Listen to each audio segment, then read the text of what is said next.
वालेकुम व्यूवर, आज हम बात करेंगे जी एक ऐसी मेडिसिन के बारे में जो कि हड्डियों को मजबूत बनाती है, कैल्शियम की कमी को पूरा करती है और आपके जिस्म के अंदर जो है ताकत देती है। जी हाँ, आज हम बात करेंगे जी ड्रेड डी टैबलेट, जिसका फार्मूला है जी विटामिन डी प्लस कैल्शियम इसमें मौजूद होता है और ये जो है आपकी हड्डियों को कमज़ोर जो होती हैं उनको मजबूत बनाती है। और इसके अलावा अगर आपकी हड्डियाँ यानी कि जल्दी टूट जाती हैं या फिर आपकी कमर में दर्द रहता है या फिर आपके दांतों को जो है यानी कि कमज़ोर हो चुके हैं, आपके में कैल्शियम और विटामिन डी की कमी है, तो आप ये मेडिसिन यूज़ कर सकते हैं। अगर जो है आपकी हड्डियां जो है भुरभुरी हो रही हैं यानी कि वो खुद ब खुद ही जो है घुरती जा रही हैं, जिसे हम घुरती कहते हैं यानी कि हड्डी का ख़त्म होना हम जिसको कहते हैं, अगर ये बीमारी आप में मौजूद है तो आप ये मेडिसिन यूज़ कर सकते हैं।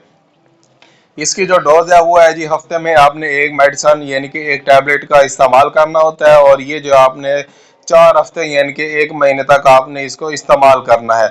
अगर आपके माइंड में किसी भी किस्म का क्वेश्चन है तो मुझे कमेंट करें। इसके जो साइड इफेक्ट है वो है जी कब्ज होना, मतली होना या फिर आपका मुंह खुश्क होना, एलर्जी या खारिश हो सकती है।